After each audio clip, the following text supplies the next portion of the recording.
किसी को दल बदलना है तो इस्तीफा दे के बदले।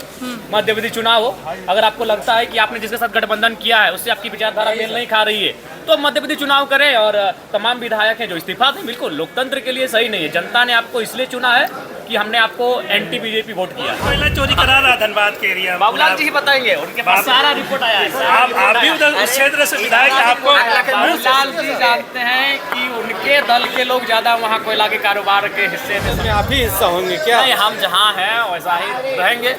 हम लोग ये लोग अगर सरकार बना लेंगे तो हम लोग को तो और बहुत दूर रहेंगे जी, तो और मैंने आगे चले जाएंगे। तो इसलिए मैंने ये इसलिए कहा कि चूँकि खबरें बाहर आ रही थी खनिज संपदा की खुली लूट हो रही है, ये हमारे मुद्दे होंगे। हमारा ध्यान आकर्षण का विषय भी यही होगा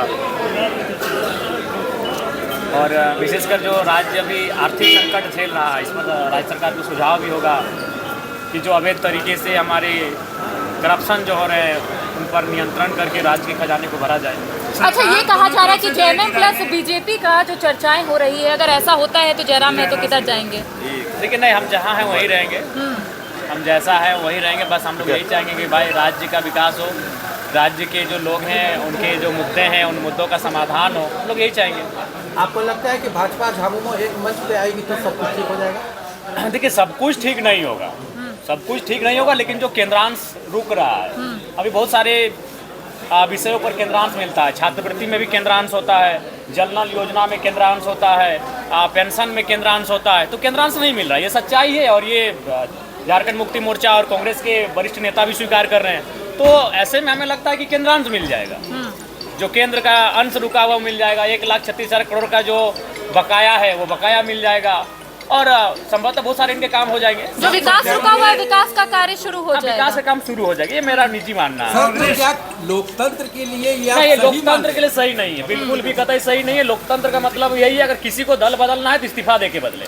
मध्य विधि चुनाव हो, अगर आपको लगता है कि आपने जिसके साथ गठबंधन किया है उससे आपकी विचारधारा मेल नहीं खा रही है तो मध्य विधि चुनाव करें और तमाम विधायक हैं जो इस्तीफा दें। बिल्कुल लोकतंत्र के लिए सही नहीं है। जनता ने आपको इसलिए चुना है कि हमने आपको एंटी बीजेपी वोट किया।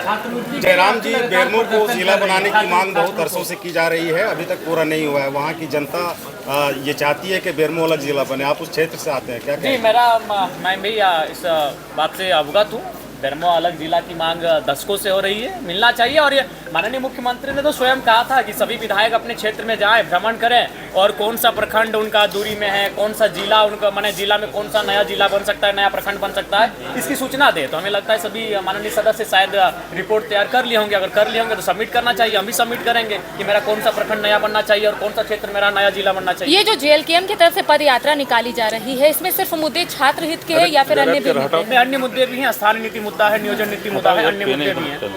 छात्रवृत्ति को लेकर क्या कहेंगे कि आजकल के विधायक 1.5 साल से छात्रवृत्ति नहीं मिल रहा है? निसंदेह छात्रवृत्ति का मुद्दा ज्वलंत मुद्दा है, क्योंकि हम लोग छात्रों के बीच से आते हैं और अभी भी छात्र हैं। ऐसा नहीं है, मैं पहला विधायक हूँ जो अभी भी छात्र है और करंट छात्र है। ऐसा नहीं कि मैंने पढ़ाई छोड़ा है, मेरी पढ़ाई चल रही है। बहुत दिन पहले एक लड़का मेरे जनता दरबार में मिलने आया, बेचारा रो दिया मेरे साथ। वो लड़का रो दिया कि दादा मैंने स्कॉलरशिप नहीं मिल पा रहा है, एडमिशन तो कर लिए हैं, हम फंस गए हैं, अब क्या करेंगे। वो रो दिया, मेरे सामने लड़का रो दिया। फिर उसको हम ढांढस दिए कि भाई हिम्मत रखो, अगर छोटा मोटा कुछ सही होगा तो हम भी तुम्हारा करेंगे, लेकिन हम प्रयास करेंगे। इस बार के विधानसभा सत्र में हम लोग छात्रवृत्ति का मामला को उठाएंगे और बहुत सारे विधायक उठाएंगे। सर, नंगे पांव कब तक? आजीवन आजीवन आजीवन, जब तक सदस्य रहेंगे तब तक। चलिए, आप बताइए कौन सा काम, कौन से विभाग के लोग इनसे खुश है, बता दीजिए। एक चीज आप जो पास है, लेकिन पास से नहीं चलेगा, टॉप होना चाहिए, विधायक होना चाहिए। एक चीज आपने कहा था कि बीजेपी के साथ सरकार, ये हमने इसलिए कहा कि देखिए मुख्यमंत्री 4 दिन से दिल्ली में है, राज्य को छोड़ दिए हैं, उनकी मैडम भी विधायक है, वहाँ तो जाती ही नहीं है जो गांडे विधानसभा है। तो क्षेत्र को छोड़ के अगर वो दिल्ली में बैठे हैं और ये तो हम तो मीडिया चैनल के माध्यम से बाहर आई खबरें सुखबुगाटी बोले बना लेना चाहिए। छोड़िए, ऐसे भी पहले भी ये रहे हैं, बनाए हैं। तो जब उप मुख्यमंत्री थे माननीय हेमंत सोरेन जी, तो बीजेपी के साथ इनकी सरकार बनी है, तो बना लेनी चाहिए अगर वैसे हो रहे। तो मैंने ऐसा कहा। क्या गठबंधन में आप ही हिस्सा होंगे क्या? नहीं, हम जहाँ हैं वैसा ही रहेंगे। हम लोग ये लोग अगर सरकार बना लेंगे तो हम लोग को तो और बहुत दूर रहेंगे जी, तो और मैंने आगे चले जाएंगे। तो इसलिए मैंने ये इसलिए कहा कि चूँकि खबरें बाहर आ रही थी और नहीं होता है तो सरकार को कम से कम केंद्र से समन्वय स्थापित करना चाहिए। ये सच्चाई है कि केंद्र का जो अंश मिलता है राज्य को, इस राज्य के साथ सौतेला व्यवहार हो रहा है। इस बात से हम भी सहमत हैं कि झारखंड राज्य के साथ दिल्ली में जो बैठी एनडीए की सरकार है वो सौतेला व्यवहार कर रही है।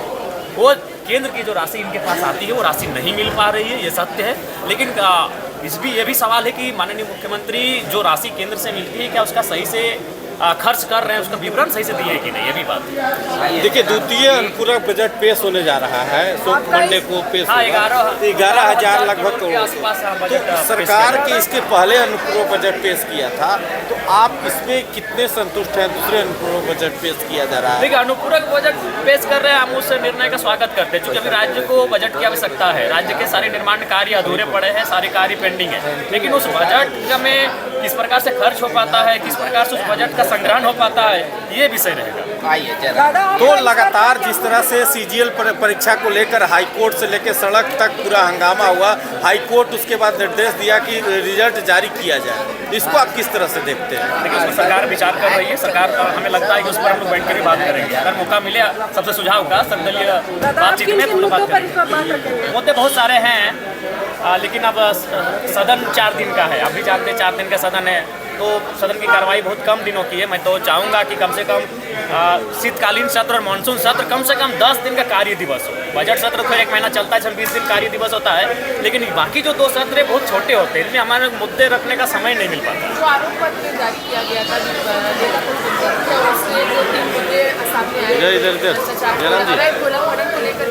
देखिए, इसमें सच्चाई है। मैं उसी क्षेत्र से आता हूँ, मैं उसी जिले से आता हूँ, इसमें किंतु परंतु कुछ भी नहीं है। बिल्कुल नेता प्रतिपक्ष जी ने जो सूची जारी की है, प्रेस कॉन्फ्रेंस जो बात उन्होंने कही है, लेकिन एक चीज़ है, नेता प्रतिपक्ष होकर भी वह कहीं ना कहीं निष्पक्ष नहीं हो पाए। उन्होंने अपने दल के नेताओं का नाम नहीं लिया, उनके दल से जुड़े हुए कोयला कारोबारियों का नाम नहीं लिया। ये भारी भूल उन्होंने किया। अगर उनके पास सूची नहीं थी तो कहे, हम उनको सूची भी दे देंगे और उस डिपो का भी नाम बता देंगे जहां भारतीय जनता पार्टी के नेताओं के इशारे पर या नेताओं की संलिप्तता से कोयला का काम होता है, अवैध कारोबार।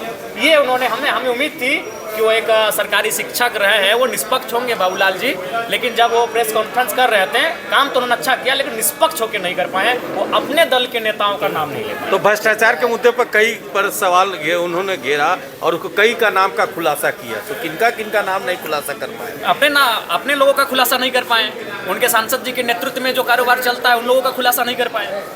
ये तो कौन नहीं जानता है। आज अगर धनबाद की बात करेंगे तो धनबाद में सबसे ज्यादा कोयला का पैसा किसके पास है, बाबूलाल मांडी जी जानते हैं। और उनके धनबाद के विधायक ठीक, एलबी सिंह ही ईडी का रेड हुआ, उसमें करोड़ों रुपया पकड़ाया। बाबूलाल मरांडी के साथ फोटो भी, बीजेपी से टिकट के दावेदार थे। हाँ। फोटो का बात मत कीजिए। राज सिन्हा के टिकट मिला, अच्छी बात है, वो विधायक श्रेष्ठ चुने गए, बधाई। लेकिन एलबी सिंह भी टिकट के दावेदार थे। तो कौन कोयला चोरी करा रहा धनबाद के एरिया में? बाबूलाल जी ही बताएंगे, उनके पास सारा रिपोर्ट आया है। आप भी उधर उस क्षेत्र से विधायक, आपको बाबूलाल जी जानते हैं कि उनके दल के लोग ज्यादा वहाँ कोयला के कारोबार के हिस्से में सम्मिलित, क्योंकि सांसद उनका 6 विधायक होते हैं धनबाद जिला में, जिसमें झरिया, बागमारा और आपका धनबाद 3 विधायक उनके पार्टी। हेमंत सरकार के रहते हुए बाबूलाल को बताए कोयला चोरी कौन करवा रहा है या उनके लोग कैसे करवा रहे हैं? नेता देखिए, सीएम के बाद कोई अगर लीडर होता है तो अपोजिशन होता है, और उनकी बात में भी गंभीरता से राज्य को लेती है, राज्य लेती है, मीडिया लेती है, जनता लेती है। तो निसंदेह वो गंभीर इंसान है, गंभीर बातें उन्होंने कहा है, लेकिन बस वो निष्पक्ष नहीं होकर पाए, वो अपने लोगों का नाम नहीं गिना पाए। आप सुझाव देंगे क्या? लाइव चल रहा है, लाइव जी, मैं उनको सुझाव दूंगा, मैं उनको लिस्ट भी दे दूंगा कि उनके लोग कहाँ